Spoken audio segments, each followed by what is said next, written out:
ఆఖరి గడియ. భగవద్గీతలో కూడా శ్రీకృష్ణుడు అంటాడు, ఆ ఘడియలో స్మరించగలిగితేనే అది స్మరణ.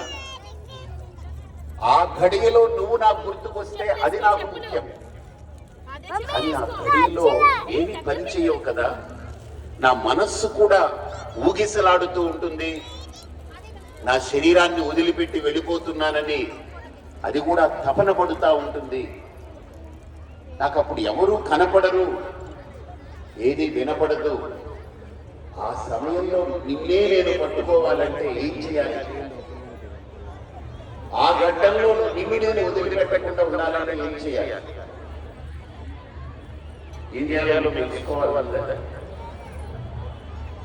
మనం 99 సంవత్సరాల